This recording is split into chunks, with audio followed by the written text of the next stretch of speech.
اعوذ باللہ من الشیطان الرجیم بسم اللہ الرحمن الرحیم الحمد للہ رب العالمین الرحمن الرحیم مالک یوم الدین ایاک نعبد و ایاک نستعین صدق اللہ العظیم۔ تعریف اسی کے لیے ہے جو رب العالمین ہے۔ تو اللہ جو ہے وہ رب بنا ہوا ہے، اس لیے تعریف کے لائق ہے۔ انسانوں میں بھی ایسے لوگ تعریف کے لائق کہلاتے ہیں جو ربوبیت کرتے ہیں، جیسے ماں باپ ہوتے ہیں۔ تو ماں باپ بھی ربوبیت کرتے ہیں، جیسے کہ قرآن حکیم نے فرمایا کما ربیانی صغیرا، اپنے بچوں کو چھٹپنے سے لے کر بڑے پنے تک آگے بڑھاتے ہیں، ان کو پرورش کرتے ہیں۔ ربوبیت کرنا، پرورش کرنا، یعنی کسی انسان کو ایک مقام سے اٹھا کر کسی اونچے مقام پر لے کر جانا، آگے بڑھانا۔ کوئی گرا ہوا ہے اس کو انگلی تھام کر اس کو اونچا اٹھانا، کھڑا کرنا اسے۔ کوئی پریشان حال ہے، اس کے کندھے پہ ہاتھ رکھ کر کہنا کہ ہاں جی ہم تمہارے ساتھ ہیں۔ ربوبیت اسی کو کہتے ہیں نا، اور کیا ہے ربوبیت؟ تو انسانوں کی ربوبیت کرنے والے جو لوگ ہوتے ہیں دنیا میں، وہ ہمیشہ تعریف کے لائق سمجھے گئے ہیں۔ آج بھی مدر ٹریسا کو یا عبدالستار ایدھی کو، جنہوں نے انسانوں کی کچھ ربوبیت کی ہے، کچھ ان کی پرورش کی ہے، کچھ ایسے لوگوں کو جو گرے ہوئے تھے ان کو اٹھا کر اور اونچا کھڑا کیا ہے، معاشرے کے اندر کوئی مقام دیا ہے، تو ایسے لوگوں کو ہمیشہ عزت اور توقیر کی نظر سے دیکھا جاتا ہے۔ اللہ رب العالمین ابتدا کر رہا ہے قرآن حکیم کی یہیں سے کہ دیکھو تعریف جو ہے وہ ہمیشہ اسی کی ہوگی دنیا میں جو ربوبیت کرنے والا ہے۔ تعریف اللہ کی ہے کیونکہ اللہ ربوبیت کرنے والا ہے۔ بچہ جب پیدا ہونے لگتا ہے تو ماں کے پیٹ میں اس کو ہر قسم کی غذا جو اس کی ضرورت کی ہوتی ہے اس کو مہیا کی جاتی ہے۔ کس نے انتظام کیا ہے یہ سب؟ جب بچہ ماں کے پیٹ سے باہر آتا ہے تو آکسیجن کا یہ جو ہوا کا غلاف ہے 200 میل زمین کے گرد پھیلا ہوا ہے۔ کس نے بنایا ہے یہ غلاف؟ بچے کو آکسیجن کی ضرورت ہے، اس کے بغیر زندہ نہیں رہ سکتا۔ درخت کس نے اگائے ہیں؟ کون بارشیں لاتا ہے؟ کیا انسانی بس میں ہے؟ ایون انسان کے اپنے جسم کے اوپر غور کریں، کھانا تو بے شک ہم اپنے ہاتھ سے کھاتے ہیں، لیکن کون ہضم کرتا ہے؟ کیا انسانی بس میں ہے؟ کون دل کو دھڑکاتا ہے؟ اگر انسانوں کے ذمہ لگا دیا جائے یہ سب کام تو پتہ نہیں کتنے انسان جو ہے وہ مر جائیں گے۔ کون کرے گا یہ کام؟ کون دل کو دھڑکائے گا؟ کچھ یہ سب آٹومیٹڈ سسٹم کے اوپر جو ہے وہ چل رہا ہے۔ پوری کائنات آٹومیٹڈ سسٹم پہ چل رہی ہے، انسان تو شاید اس میں سے 0.0001% جو ہے وہ کچھ اس کے اندر اپنی عملداری کر رہا ہے، ورنہ یہ سارا کا سارا سسٹم جو ہے وہ تو آٹومیشن پہ چل رہا ہے۔ کس نے یہ سب انتظامات کیے ہیں؟ کس نے اوزون لیئرز کو جو ہے وہ زمین تک آنے سے روکا ہوا ہے؟ اللہ جو ہے وہ ربوبیت کر رہا ہے، اور ربوبیت بھی ایسی کہ ایک بیج کو پھل تک لے کر جاتا ہے، درمیان میں ساتھ نہیں چھوڑتا۔ انسان کو جو ہے وہ ابتدا سے لے کر اور انتہا تک لے کر جا رہا ہے، آپٹیمم لیول تک جو ہے وہ لے کر جا رہا ہے۔ جب مادیات میں اس نے اتنا سیٹ نظام رکھا ہے تو اخلاقیات کی دنیا اور روحانیات کی دنیا کے اندر بھلا کیسے چوک سکتا ہے وہ؟ الرحمن علم القرآن، اللہ رب العالمین رحمان بنتا ہے۔ نبیوں کو بھیجا اس نے، اپنے دور میں وہ قرآن کے اجزاء لے کر آئے تھے، پھر نبی صلی اللہ علیہ وسلم کو بھیجا، اور یہ قرآن حکیم پورا کا پورا نبی صلی اللہ علیہ وسلم کے قلب کے اوپر جو ہے وہ نازل فرمایا۔ تو انبیاء کو بھیجنا اور یہ تعلیمات کو بھیجنا اللہ رب العالمین کی طرف سے جو ہے وہ ایک انعام ہے، عطا ہے. یہ رحمان کہتے ہی اس کو ہیں جو بلا بدل دینے والا ہو، بلا طلب دینے والا ہو. نہ مانگا تھا انسانوں نے، پہلے سے مہیا کر دیا. مانگنے پہ دینا رحمانی تقاضا نہیں ہے. رحمان کی ریکوائرمنٹ یہ ہے کہ بلا بدل بلا طلب دے، اور جب کچھ دے دیا ہے تو اس کا کچھ ہرجانہ وصول نہیں کرے گا، اس کا کوئی کرایہ نہیں لے گا. سورج چمکتا ہے اور زمین کو حرارت دیتا ہے، ہم کو حرارت دیتا ہے، پودوں کو دیتا ہے جس سے پودے گرو کرتے ہیں. فوٹو سنتھسس کا عمل سورج کے بغیر نہیں ہوتا. تو اللہ رب العالمین جو کچھ بھی دیتا ہے، دیا ہے اس نے کائنات کے اندر. آج بجلی ہمارے گھروں کے اندر آتی ہے تو اس کا ایک بل بھی آتا ہے مہینے کے آخر میں. اللہ رب العالمین نے تو کوئی بل نہیں طلب کیا. تو بلا بدل بلا طلب اللہ رب العالمین نے ہر شے جو ہے وہ انسانوں کی ضرورت کی اس کو مہیا کی ہے تاکہ وہ پروان چڑھیں، تاکہ ربوبیت ہو ان کی. تو رحمانی تقاضا جو ہے اس کے اندر کبھی کوئی چیز کی ریکوائرمنٹ نہیں ہے اللہ کی طرف سے. کافر کی زمین پہ بھی بارش برستی ہے، مومن کی زمین پہ بھی بارش برستی ہے. رحمان احادیث کے اندر آیا ہے، رحمان کافر کے لیے بھی ہے اور مسلمان کے لیے بھی ہے.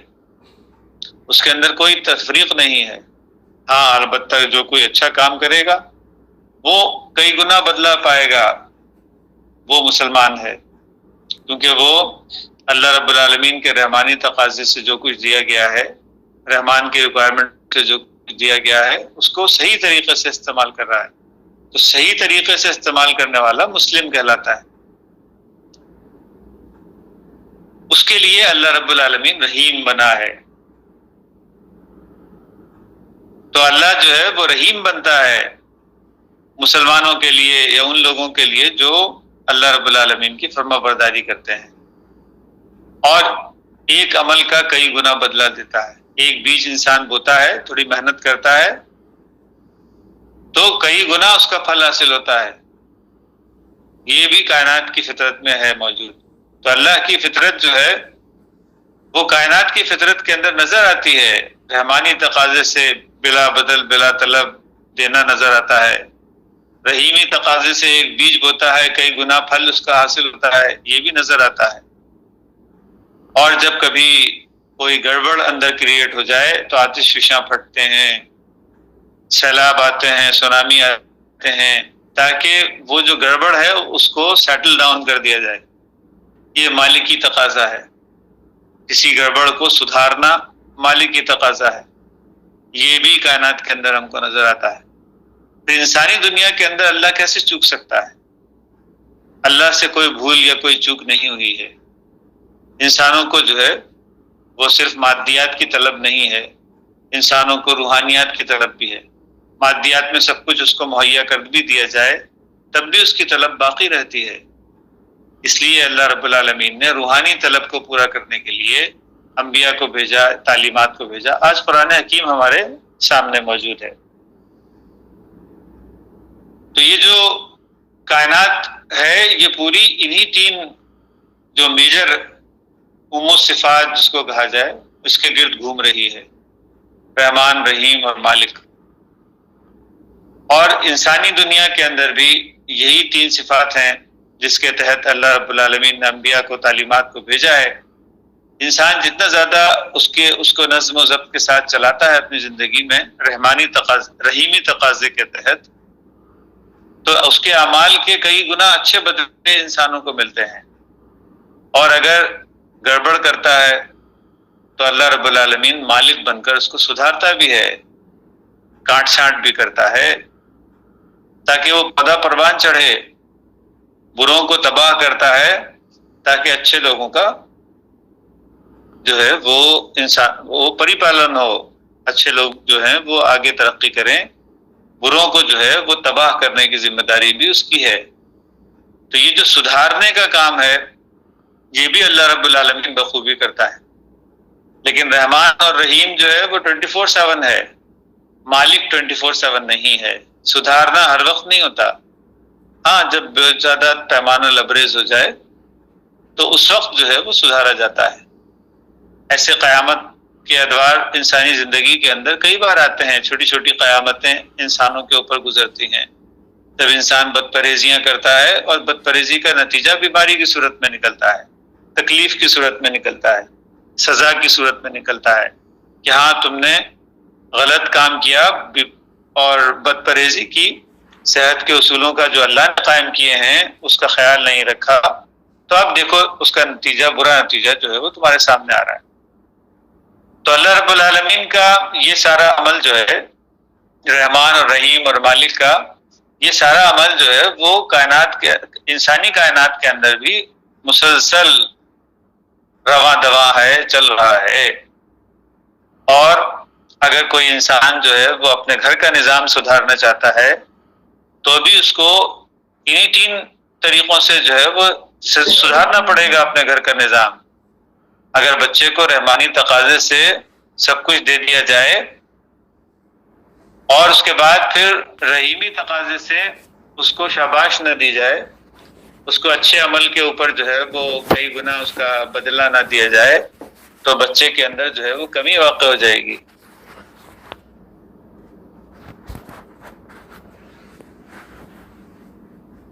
اور اگر وہ گڑبڑ کرتا ہے، سرکشی اور نافرمانی کرتا ہے، تو اس وقت اس کو سدھارنے کے لیے جو ہے وہ کوئی سزا نہ دی جائے، تب بھی گھر کا نظام جو ہے وہ ٹھیک طرح سے چل نہیں سکتا.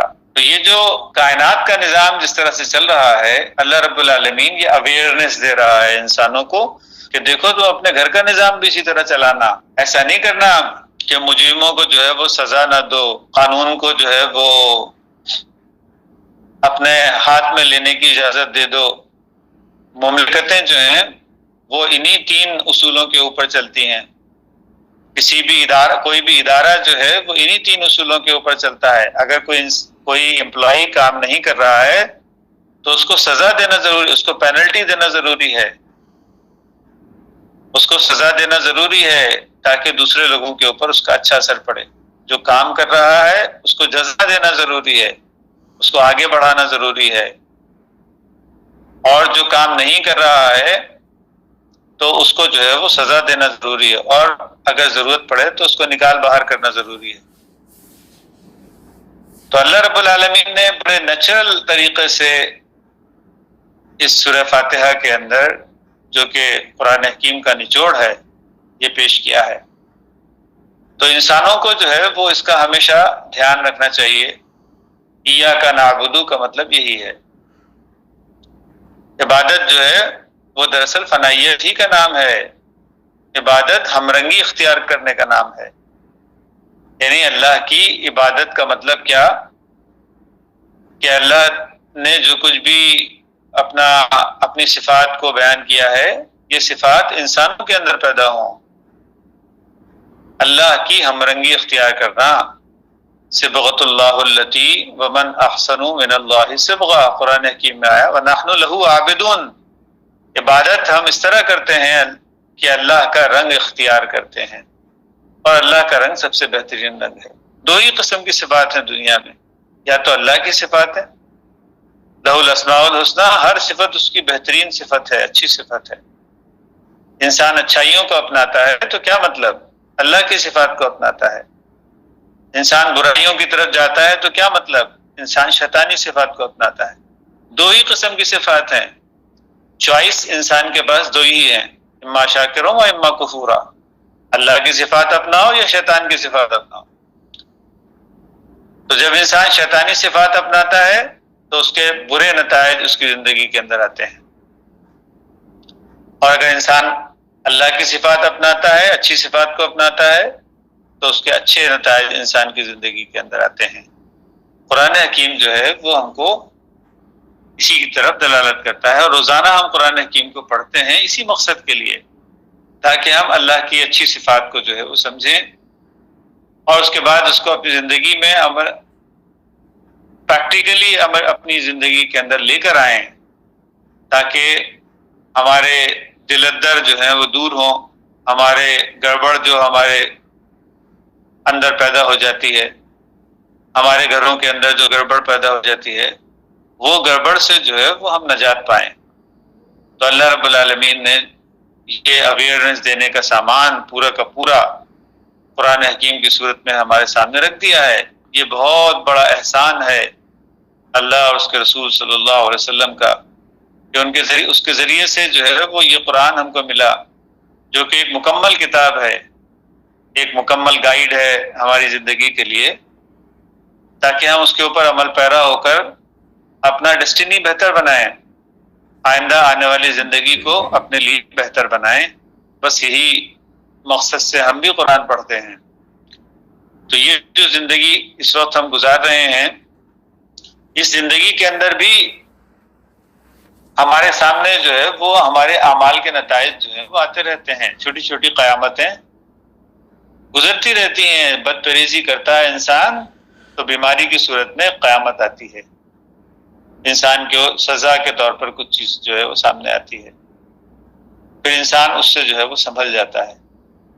یہ بھی اللہ کا بہت بڑا احسان ہے کہ چھوٹی چھوٹی قیامتیں ہماری زندگی کے اندر آتی ہیں، اور اس کے بعد پھر انسان جو ہے وہ سنبھل جاتا ہے، اس سے سنبھل گیا اور پھر دوبارہ بد پرہیزی نہیں کرتا۔ لیکن پھر جب کبھی دوبارہ بد پرہیزی کرتا ہے تو پھر دوبارہ کوئی آتی ہے، لیکن اگر مسلسل کرتا رہے تو پھر وہ کبھی کینسر کی صورت میں سامنے آ جاتی ہے، کبھی السر کی صورت میں سامنے آ جاتی ہے، کبھی ہائی بلڈ پریشر کی صورت میں سامنے آ جاتی ہے، کبھی شوگر جو ہے وہ مستقل طور پر ایک مرض جو ہے وہ لاحق ہو جاتا ہے۔ تو انسان اگر بار بار بد پرہیزی کر رہا ہو، بار بار اعمال کی دنیا کے اندر بدعمالیاں کر رہا ہو تو قلب کے اوپر جو ہے وہ زنگ چڑھ جاتا ہے، پھر انسان کا جو ڈیسٹینی ہے وہ ڈارک ہے، کیونکہ اب جو ہے وہ چھوٹے موٹے ہلانے سے مسئلہ جو ہے وہ حل نہیں ہوگا۔ اب جو ہے وہ سال 6 مہینے میں ایک مرتبہ بڑی قیامت آتی ہے ہماری زندگی میں۔ قرآن حکیم جو ہے وہ اس کا ذکر کرتا ہے۔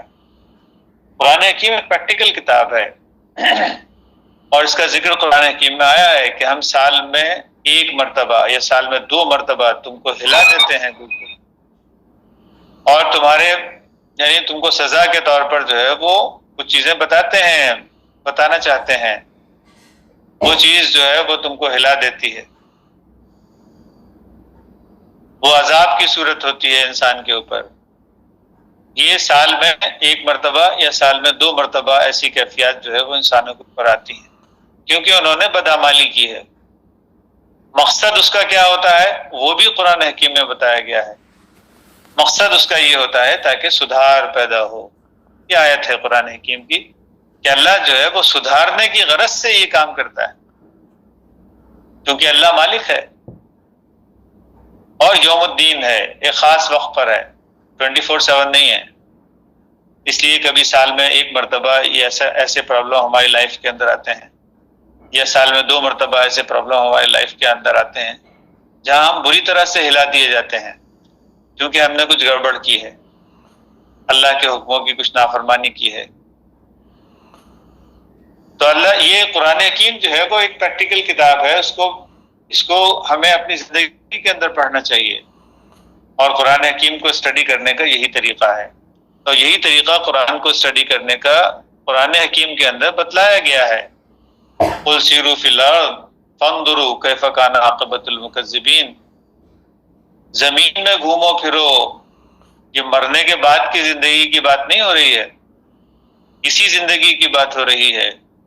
زمین میں گھومو پھرو، قُلْ سِیرُوا فِی الْأَرْضِ، آپ کہہ دیجئے رسول اللہ صلی اللہ علیہ وسلم کہ اے انسانوں ذرا زمین میں گھومو پھرو، دیکھو، فانظروا، دیکھو، کیف کان عاقبۃ المکذبین، جنہوں نے اللہ کی آیتوں کو جھٹلایا ہے، اللہ نے کچھ بولا، کر رہے کچھ اور، کیا نتیجہ نکل رہا ہے اس کا نتیجہ یہ نکل رہا ہے کہ انسان مختلف قسم کے عذابوں کے اندر گرفتار ہیں۔ تو یہ دیکھو، زمین کے اندر گھومو پھرو، دیکھو کیف کان عاقبۃ المکذبین۔ عاقبت جو ہے صرف مرنے کے بعد کی زندگی نہیں ہے، آخرت، عاقبت اس دنیا کے اندر بھی ہوتی ہے۔ آنے والا کل ہم کو خود بتاتا ہے کہ ہم نے گزرے کل میں کیا کیا تھا۔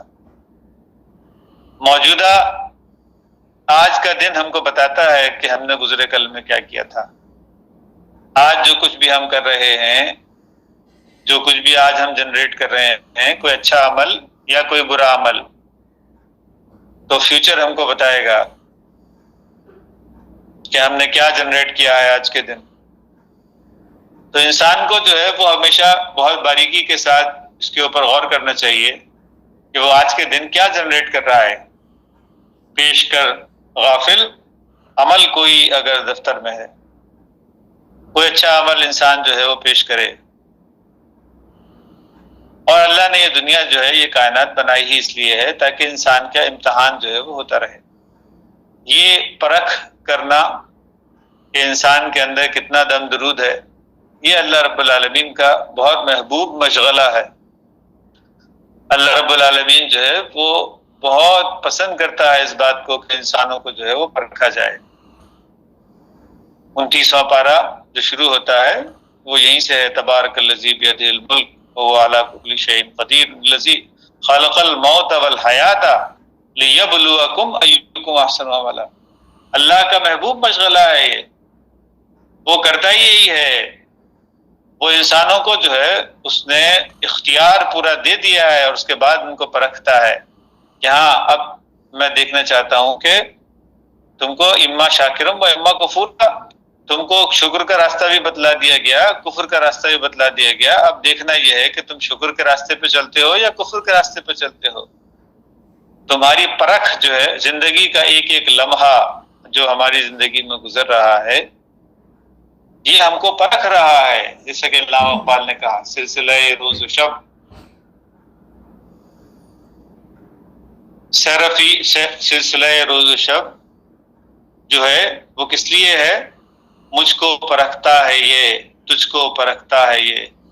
سلسلہ روز و شب صرفی کائنات. یہ سیر کرے انسان اپنی زندگی کے مختلف ادوار کو، یا سیر کرے انسان اپنے قریب قریب کے لوگوں کی زندگی کو، ذرا دیکھے ان کو غور سے، تو پتہ چلے گا کہ جو کچھ بھی آج ان کو ملا ہے یا جو کچھ بھی انہوں نے آج کھویا ہے، وہ اس وجہ سے ملا ہے یا اس وجہ سے کھویا ہے کیونکہ انہوں نے پچھلے زندگی کے اندر کچھ ایسے عمل کیے تھے. تو آج ہمارے لیے جو ہے وہ عمل کا میدان کھلا ہوا ہے. جس کا جتنا بل مارنا ہے اس کو اتنا بل مارے. اللہ نے جو ہے وہ یہ میدان ہمارے لیے کھلا ہوا ہے.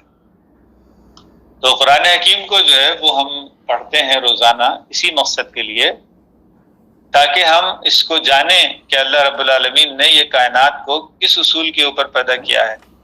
ہماری زندگیاں جو ہیں وہ کس اصول کے اوپر پیدا کی گئی ہیں. ہماری زندگیاں عبادت کی غرض سے پیدا کی گئی ہیں.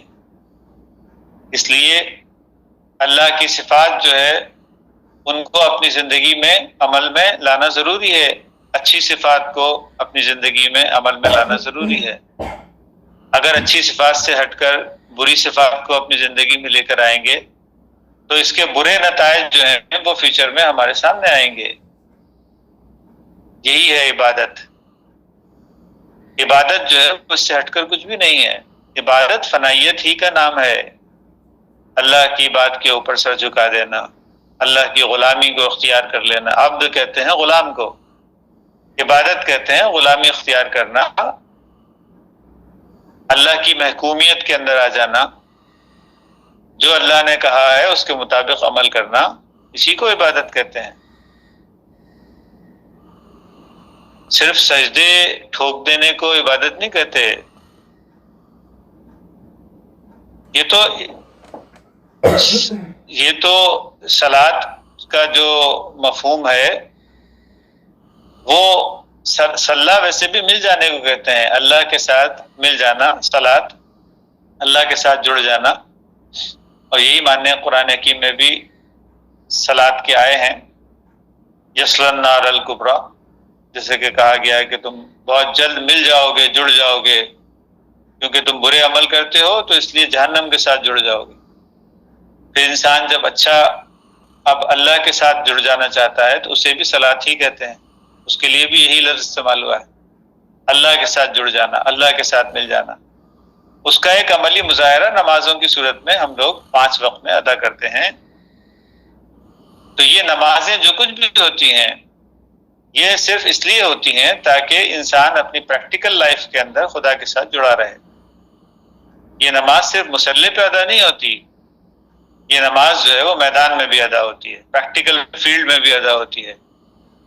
تو اس کا جو ہے وہ دھیان ہمیشہ رکھنا چاہیے کہ جو کچھ بھی نمازوں کے اندر ہم ادا کر رہے ہیں، نمازیں جو کچھ بھی ادا کر رہے ہیں، وہ ایک سمبولک مظاہرہ ہے۔ کس چیز کا سمبولک مظاہرہ ہے؟ ایک پریکٹیکل فیلڈ کے اندر جب آپ اترتے ہیں تو اس وقت اللہ کی مرضی کو، اللہ کے حکم کو اپنے نظروں کے سامنے رکھیں، کیونکہ کائنات جو ہے وہ اسی اصول کے اوپر پیدا کی گئی ہے۔ کوئی انسان اگر کشش ثقل کا انکار کر دے اور کوئی چیز کو جو ہے وہ آسمان کی طرف پھینکے اور سوچے کہ نہیں وہ آسمان میں ہی چلی جائے گی، وہ زمین کے اوپر واپس نہیں گرے گی، ایسا سوچنا جو ہے وہ ایک ایلیوژن ہوگا، ریئلٹی نہیں ہوگی، حق نہیں ہوگا۔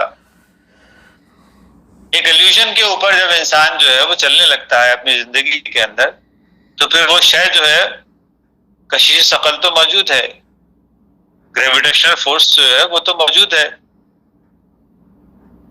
کیونکہ وہ فطرت ہے، وہ چیز جو ہے وہ واپس آ کے ہمارے سر کے اوپر ہی گرے گی، ہمارا سر پھوڑے گی۔ تو کائنات کا جو ہے وہ ایک اصول ہے جو اللہ رب العالمین نے، کائنات کی ایک فطرت ہے جو اللہ رب العالمین نے پیدا کی ہے۔ ما خلقت ھذا باطلا، کوئی شے جو ہے وہ اللہ نے باطل پیدا نہیں کی ہے، ہر شے کو اللہ نے حق کے ساتھ پیدا کیا ہے۔ یہ ریئلٹی، کائنات کی ریئلٹی ہے کہ انسان اچھے عمل کرتا ہے تو اس کے اچھے نتائج اس کی زندگی کے اندر نکلتے ہیں۔ من یعمل مثقال ذرۃ خیرا یرہ ومن یعمل مثقال ذرۃ شرا یرہ، اور اگر برائی کا ذرہ برابر بھی عمل کرتا ہے تو اس کے برے نتائج ہم دیکھتے ہیں اپنی زندگی کے اندر۔ یہ کائنات کی فطرت ہے، یہ اصول ہے، یہ اصول کبھی بدلا نہیں جائے گا۔ لا تبدیل خلق اللہ، یہ اللہ کی تخلیق ہے، یہ کبھی بھی بدلے گی نہیں۔ فلن تجد لسنت اللہ تبدیلا، اللہ نے اپنی سنت کو کبھی بھی بدلنے کا ارادہ نہیں کیا ہے۔ اللہ اپنی سنت کو کبھی نہیں بدلتا ہے، یہ اللہ کی سنت ہے کہ اچھائی کا نتیجہ اچھائی کی صورت میں نکلے گا، برائی کا نتیجہ برائی کی صورت میں نکلے گا۔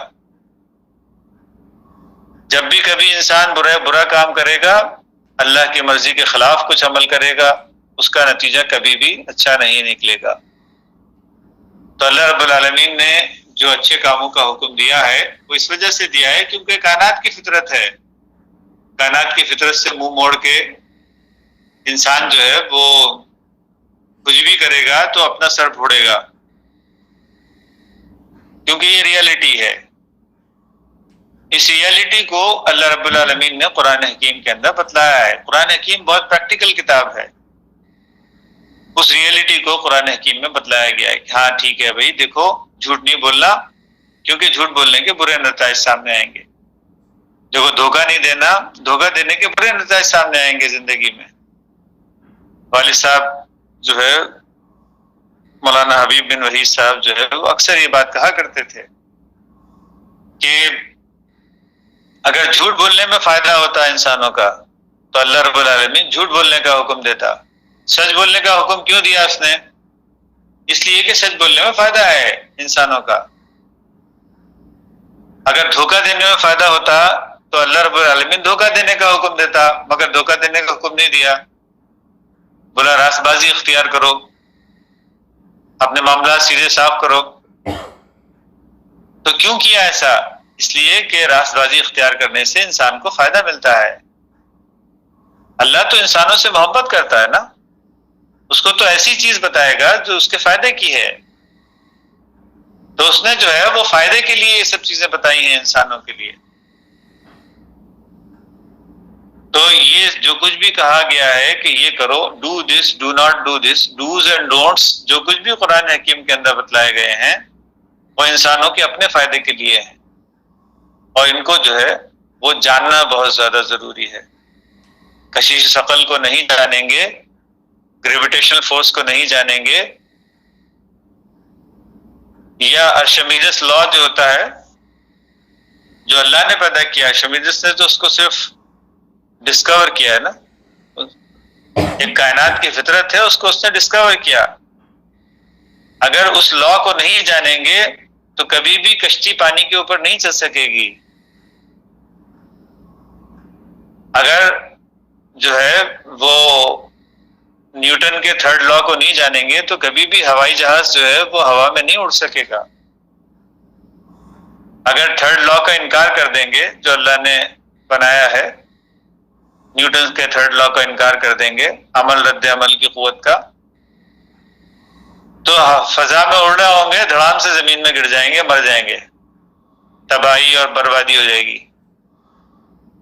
یہ جو نیوٹن نے گریویٹیشنل فورس کا قانون بتایا جو اللہ نے بنایا ہے، اس نے تو صرف ڈسکور کیا نا.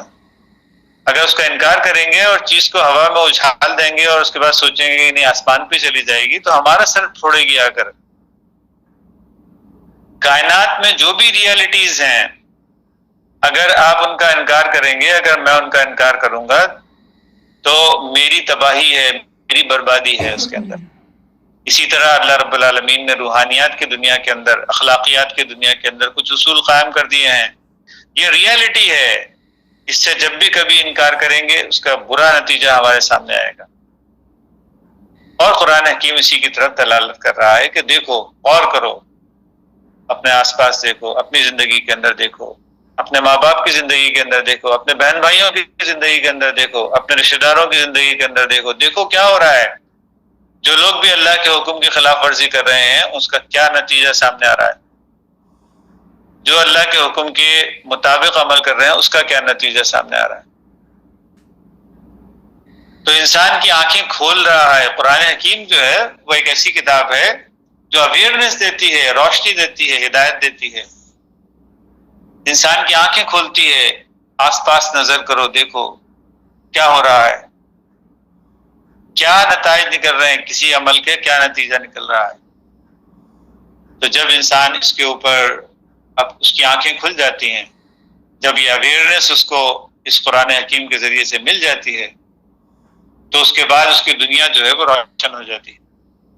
اس کے بعد وہ کبھی غلط کاموں کی طرف نہیں جا سکتا. وہ انسان جو ہے وہ ہمیشہ پھر ان اچھے کاموں کی طرف جائے گا جو اس کو اس کی لائف میں بینیفٹ دینے والے ہوں گے. ورنہ اندھیرے کے اندر جو ہے وہ کیا حال ہوتا ہے انسان کا. ایک دم سے روشنی چلی جائے، اندھیرا، بجلی چلی جائے تو کچھ پتہ نہیں ہوتا. یہاں پہ بیڈ پڑا ہے، یہاں پہ ٹیبل پڑی ہے، یہاں پہ سٹیپس ہیں. انسان کی وہ اسٹیپ نہیں دیکھتا تو ایک دم سے گر جاتا ہے. کبھی ٹھوکر لگتی ہے اس کو بیڈ سے، کبھی ٹھوکر لگتی ہے اس کو ٹیبل سے.